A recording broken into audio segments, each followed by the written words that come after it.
Hello, everyone. My name is Bora. I'm the co founder of Reacher, one of the top TikTok shop apps for AI powered affiliate creator collaborations at scale for brands selling products on TikTok shop. I want to take an hour today to recap our 2025 journey, building Reacher into a multi-7-figure ARR business that's driven over $500 million in revenue on TikTok shop. We've been working on Reacher since early 2024, but I'll focus on 2025 in this session. I'm speaking about my learnings as a founder, but I feel that this can apply to operators, executives, and employees as well. So now, without further ado, let's get into it. My first learning this year was to always expect the unexpected. For example, our business is essentially fully built off of TikTok shop right now, so we do have some form of platform risk. For example, TikTok got banned in January for 12 hours, right? We didn't think it would ever actually get banned, but it did for 12 hours. And in that time, my co-founder Jerry and I were kind of like, shoot, we don't really have a plan B. We didn't really think about a plan B that much. Like, we considered it, but we never actually put much effort or thought into an actual plan B. So in that 12 hours, we were kind of scrambling on what we should do. We came up with a plan B in that 12 hours, but hindsight is 2020. I feel like we should have probably had a plan B beforehand. So always expect the unexpected. Nothing is impossible. And then we learned this in Y Combinator is always be somewhat paranoid of things happening that you don't expect to happen. My second learning is that building a company is a lot of fun, but it's also extremely brutally difficult.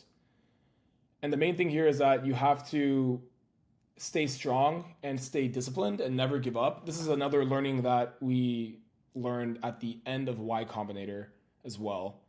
It's essentially it's just don't die. So what that means to me is internally never giving up and having the discipline to just go day after day and eat dirt and, as Elon Musk famously says, stare into the void and chew glass and stare into the void, right? It sounds very depressing, but a lot of the days are that. You just have to keep going, and it's very difficult, and it's your own mental will. And of course, if you have a co-founder and a good team, it's always good to talk to them and motivate each other, but it's just never giving up, don't die, don't stop. For example, we applied to Y Combinator.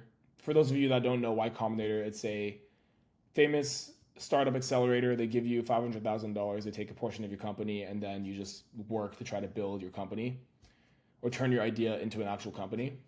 We applied to Y Combinator twice, and we got in on the third application.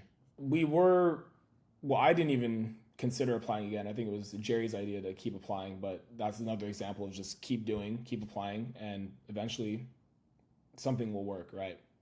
Another learning I had was to always do the right thing in business. I learned that the way you do business defines how others perceive you, and that is actually directly related to your success versus failure. Because people talk and word gets around, like word of mouth marketing is actually a real thing. I think this is true not only for business, but also for life. If you always go around talking bad on people behind their back, or you're kind of known as like the drama person, people will hear about that, and that is how they will perceive you. I think a good example of doing the right thing in business is this happens to us a lot. We actually get a lot of people that book a trial on the software. They completely forget about it. They actually don't even use it. It's like not the right time or something. And then they forget to cancel and they get charged. And they see the charge on their card and they freak out and they come back and they say, oh, your policy says no refunds. I forgot to cancel. They're just freaking out. We 99.9% of the time give them a refund because why not? Actually, I think it's been 100% of the time, to be honest. We just give them a refund because it's a simple mistake. Sure, you get charged some fee from your payment processor, but does that really make a difference in the long run? that small fee versus the person saying, "Oh, okay, this company, like I made a mistake and they gave me the money back," right? They're good and they do business properly. Another learning was that your competition isn't everything, but it's also not nothing. So it's important to keep a watchful eye on the competition, but to also not obsess over them. I think a lot of competition is seen as bad, but in reality, it's good for everybody because your customers generally get a better price because we're competing and we're trying to get the customer, right? So we offer them this deal or that deal or this benefit or that benefit. And then for ourselves as the company, as the competition, it really forces you to think outside of the box and really innovate. And part of that is looking at what the competition is doing and maybe taking that into account into what you're building or vice versa. Or it's like looking at the competition and thinking, oh, that's the wrong thing to build. I don't think that's actually going to work. Let's build something else. And then that's a competitive advantage in a sales call or something like that, right? So, but it's important to not just only focus on destroying the competition because that is where you can lose sight of what's the goal of building a company, which is building a good product and providing value to the customer that's using the product. If you want to truly build something phenomenal, it takes a lot of time doing nothing but working. I mean, we work 14 to 16 hours a day, and maybe not 16 hours that often, but very often 12 to 14 hours a day we actually work. And still there's so much work to be done. It's like a never-ending waterfall of work is just constantly gushing down the waterfall, right? And I think a lot of people don't realize, like I see a lot of things on LinkedIn, a lot of posts on LinkedIn and X that are going against this whole work, as much as you can. I think the people that post about that are generally people that have already made it and they forget about how much they have to work. Everybody I talk to that's built a massive brand name company has worked like no tomorrow. And I think this is true for really anything that you want to achieve in life. If you want to achieve that dream body, you have to go to the gym for hours and hours. You have to diet. You're just constantly working towards that goal, whether it's dieting, time spent researching the food, grocery shopping, gymming. It's essentially all day, every day, you're trying to achieve that goal and you're working towards that goal. So same thing for building a company. Your personal, physical, and mental health matters most. If that fails, then all else will as well. I think this one is pretty obvious. I mean, I played a lot of high school football and rugby in the past. I'm a pretty physical guy. I have some damage has been done to my body. And I experienced this a lot during Y Combinator when we were just not working out. I wasn't doing any yoga. I wasn't doing any stretching. I was only working at my desk for literally 14 to 16 hours a day. Like actually, during Y Combinator, we were working 14 to 16 hours a day. And I was getting some really bad body pains, especially my lower back. I've been in a lot of collisions. And at some point, Jerry knows, I told Jerry, I was not able to focus on work anymore. I was like, my body hurts so much. I have so much pain. I literally just can't even sit and think about this problem I'm trying to solve. I can't think about how to type or what to type. And I think this one is pretty self-explanatory. If you aren't healthy, if you're not good, if your body is not feeling good, if you're emotionally not feeling good, then there's no way to work on anything else because that becomes the most important thing for you. If you're not healthy, if your body's in pain, it's really difficult to focus on anything else other than that. Another learning, people follow as you do, not as you say. And as a leader, whether you're a founder, an executive, or a boss, well, I don't want to say boss, but a manager maybe, you must hold yourself to a standard beyond what you expect from your team, which means if you expect your team to do something or act a certain way, you have to act that way or do that thing first and show them that that's how you would react. And you must always take the blame for your team. You must be a kind leader. A kind leader Doesn't necessarily mean just a nice leader, because I don't think being a nice leader is actually good for building loyalty in a long-term business or country or army or whatever you're building, because you do have to be stern when required. And that's the whole idea of, hiring fast and firing fast. There's no need to be an a-hole. There's no need to talk down on people if they're not a good fit for the company, if they're not a good fit for your company culture, if they don't do things the way you think they should do it after you've done it yourself and shown them how to do it. That's fine. Just not a good fit. So just break ways kindly, without having to blow anything out of proportion. Give them a severance or something, and then move on to the next, right? I think there's no need to make people feel bad for no reason if they're not a fit for the company culture. But yeah, do act as you want your team to act first. Let them see that, and that's how they will learn, not by you telling them what to do. They have to see it. There's one thing that I'm also working on, and that I've heard recently from a lot of leaders. It's criticize in private, praise in public. And the more you think about it, the more this makes sense, right? Even criticizing in private is difficult, but let's say you're giving your team member feedback or your loved one feedback. No one likes to be seen as wrong or bad in front of other people. And no one likes to be seen as wrong or bad in general. But even worse is when it's around a lot of people. And I think that's just human nature and human emotion. You just start feeling worse about yourself because other people are there. Whenever I have critical feedback of one of our team members, I'm still work in progress, but I always try to now only say good things about them when other people are listening.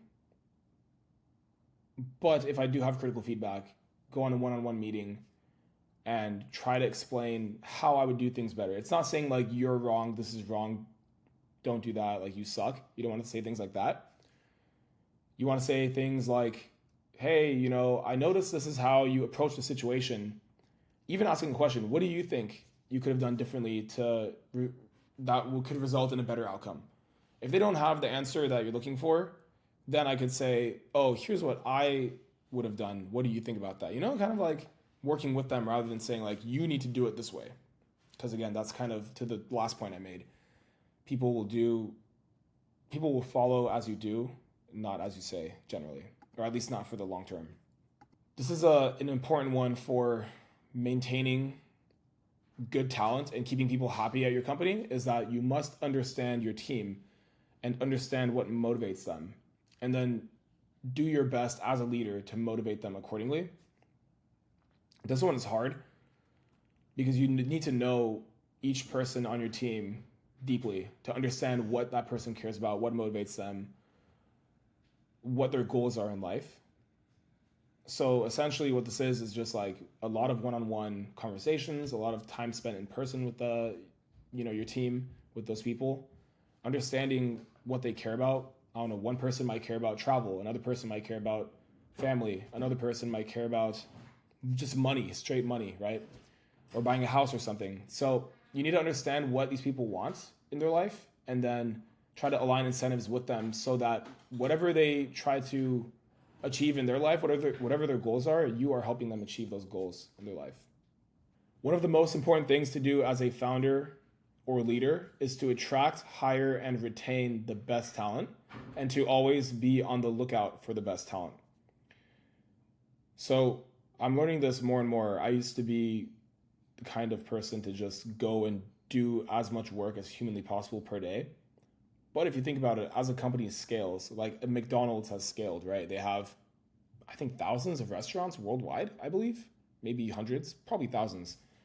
Imagine the founder of McDonald's, like working at every single restaurant. It's impossible. You can't. At scale, you can't do every single job as the company grows. So now I'm learning, and this is what a lot of successful people say, I'm learning that the thing I need to be best at is to find people that are really good at doing these jobs and then niching them down to individual people for individual jobs as we scale, which is, I think, every single company goes through this. Attracting them with some sort of a good offer, whether that's, again, money, it kind of ties to the last point, whether that's money, whether that's, some sort of benefit or medical care, anything, right? Whatever floats their boat, essentially. Getting them into the team, so hiring them. And then the retention part, which ties to the last point again. It's just company culture, I think, is a big one. Do they fit with the company culture? Do they enjoy how that company works as a big cohesive unit? And then, are the benefits that we provide from the company good enough for this person? Are they aligned with the person? And then I think the last part would be, is the thing that that person is doing actually what they enjoy doing, right? Even if they're at a company with a great culture, if they have great benefits and great pay, if they are miserable doing that certain job that they're doing, I don't think they'll last, or they won't be doing the best job that they could be doing, right? So I think those are three important things that all tie into retention. And then as a leader and as a founder, we should always be hiring A+ talent, like always be on the lookout for the best talent. That could be scrolling LinkedIn, you see someone, maybe you're hiring a salesperson, right? Maybe you're scrolling on LinkedIn, or a marketing person, let's do marketing. A marketing person, you're scrolling on LinkedIn and you just see someone constantly from some company coming up with some insane ideas, always going viral, generating a ton of leads, getting a ton of impressions. And you're just like, wow, that person is amazing. I would love to get them on our team. This is like someone on our team right now, Sohan Sanka, our head of go-to-market. This is a great example. He was working at a competitor, and we just saw his face everywhere. Like, this guy was doing everything for that company.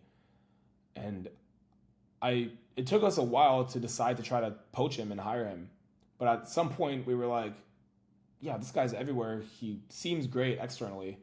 Let's just try to talk to him and see, if there's a match, culture fit, if he's even interested. And then over a period of 3 or 4 months, eventually we got him over, right?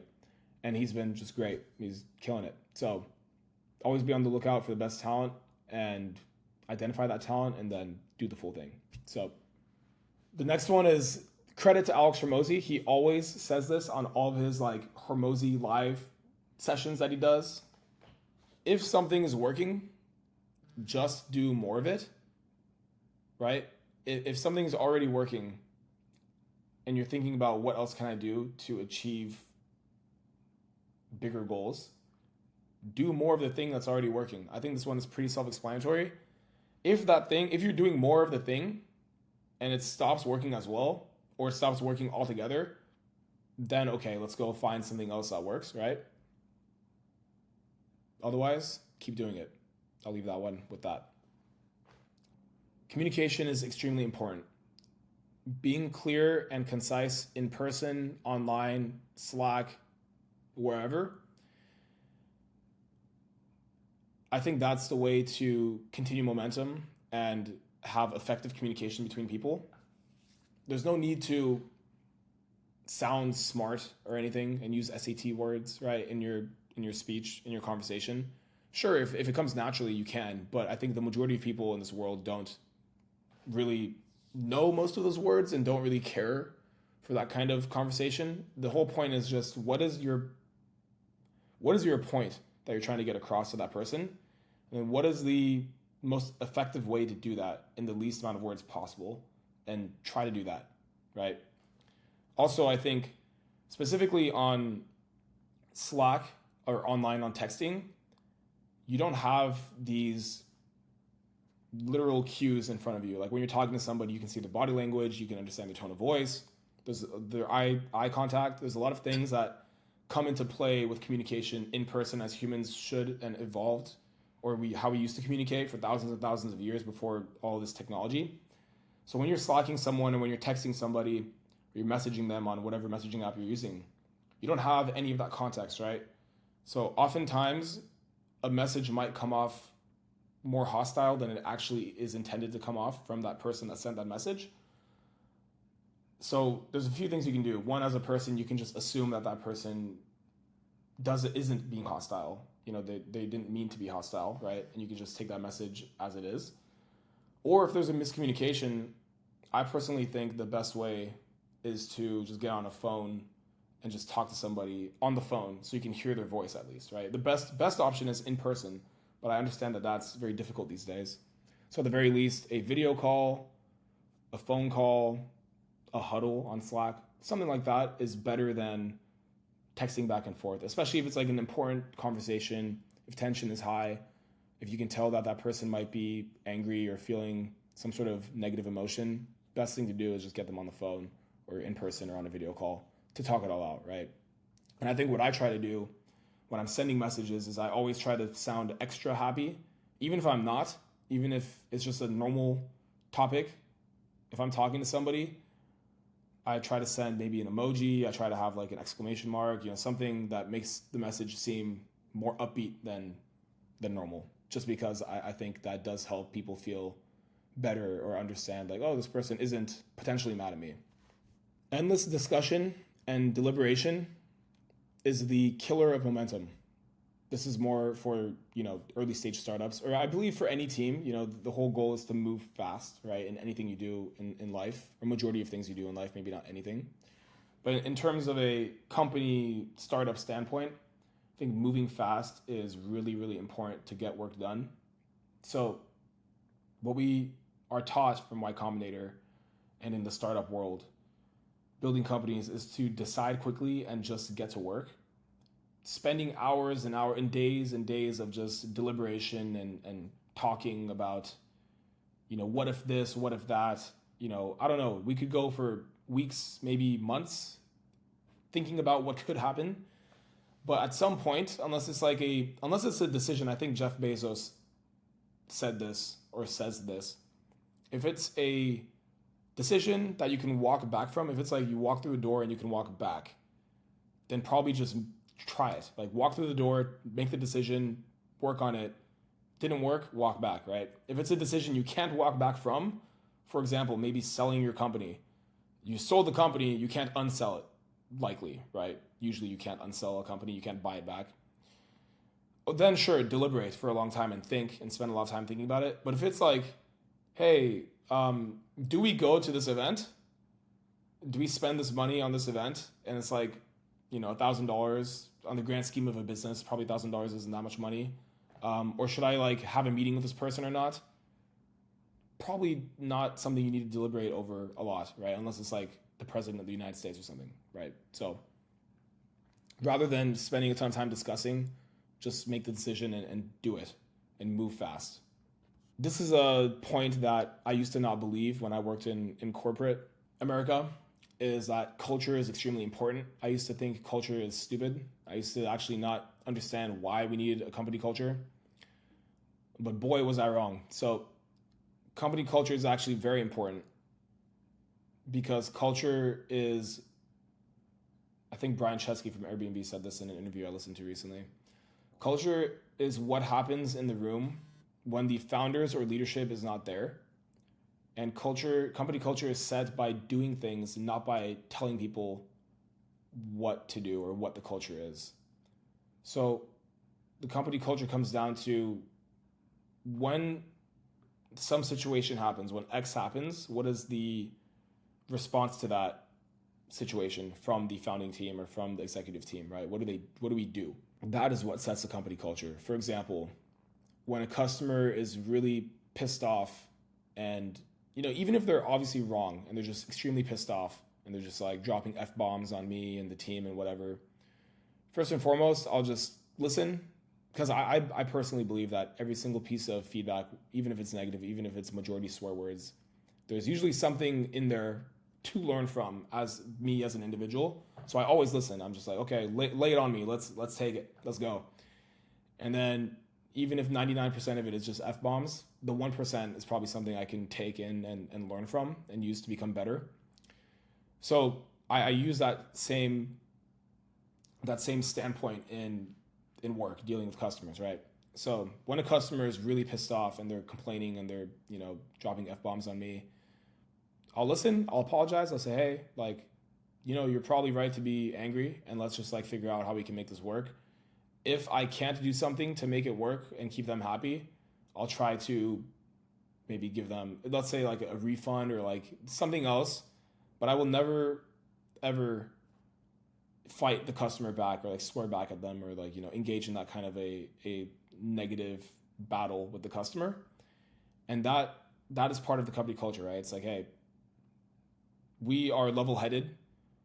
we treat everybody with respect, even if we are being disrespected. Sure, we can have those opinions of that customer, whatever the opinion is, you can have that opinion, but to that customer's face and in front of everybody else, you will not disrespect them and you will not react in this bad way, right? So that is part of company culture, and I think that is set by how we would react.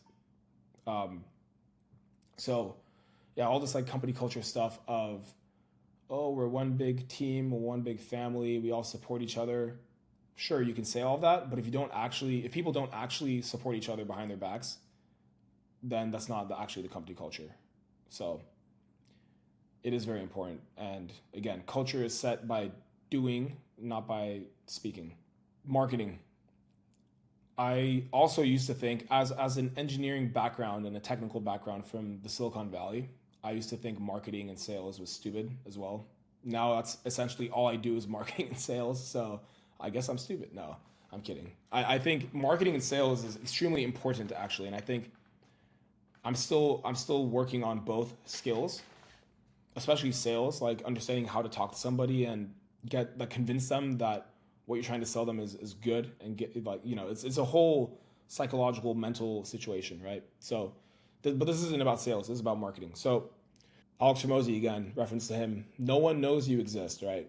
If you don't post, if you don't talk about yourself, if you don't go out and make yourself known, then no one cares and no one knows you exist. Everybody only cares about themselves, or mainly cares about themselves, unless you talk a lot and you do something that gets people to look at you, right? So that is a direct correlation with marketing and posting. So what I've been doing is I post a lot on LinkedIn. I post a lot on X. I try to post on YouTube, Instagram, TikTok. Just this year alone, I've gained by posting a lot. I've gained 10K followers across LinkedIn and X mainly. And now I constantly get messages from people about, hey, Bora, I saw you on LinkedIn, or I see you on LinkedIn. Can we talk about Reacher? Can we talk about you? I'm curious about this. I want to give you that. I want to invite you to a podcast. I want to invite you to speak. There's tons of situations and experiences that I would never have gotten, opportunities that I would never have gotten if it wasn't for me posting every day and just being loud and making people know that I exist, right? So the main thing here is just no one knows you exist. No one cares unless you talk about yourself and make it known that you exist and what you're doing, right? Be humble, yes, but also you need to talk about why people should listen to you as well. We got into Y Combinator and, we have a bunch of seed investors and we've generated $500 million. That's why I said all of that in the beginning of this session. Not because I want to. I actually don't. I actually am someone that doesn't usually talk good about myself, because I feel weird about it. But this is something that actually Sohan taught me from our team. He's like, you need to say what you've done. Why should this person listen to you? Oh, because we have driven $500 million in revenue. We work with L'Oreal. We work with Goli. We work with PepsiCo and these massive brands that people know. Otherwise, no one knows and cares who you are, Bora, right? And he's right. So that's a mindset shift right there. The leader is always the problem.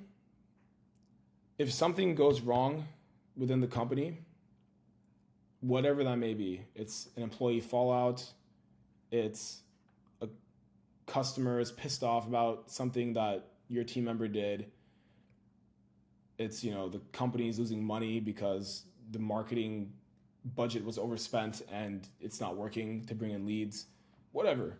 If something goes wrong as a leader, it is your fault, and you need to take it on yourself to fix it. And you need to blame yourself, actually, because what a good leader does is, even if your team member messes up, it's for you to go, and this is related to company culture. It's for you to go and externally say it's our fault or it's my fault as a leader.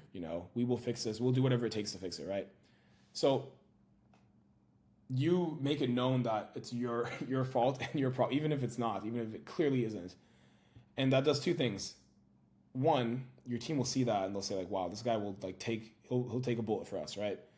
Sure, you can deal with that later one-on-one with that person. Remember, criticize in private, praise in public. You can do that one-on-one with that person later and fix whatever the problem was. But also it builds that company culture, right? It builds that company culture and it builds that loyalty from the team. So, and truly, no one cares about the company or the situation more than the leaders, more than the CEO or the founder or the C-suite executive. No one cares and no one has usually as much of a strong feeling to fix the problem or about that problem than the leaders do.